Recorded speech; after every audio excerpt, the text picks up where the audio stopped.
ये कहानी है एम्प्टी ट्रेन सीट की। एक आदमी रात की ट्रेन में अकेला सफर कर रहा था।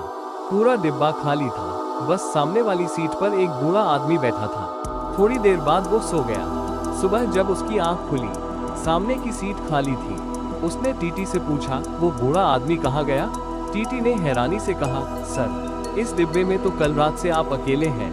उसने धीरे से नीचे देखा। सामने वाली सीट के नीचे दो गंदे पैर हिल रहे थे। वो आदमी आज तक नहीं मिला किसी को।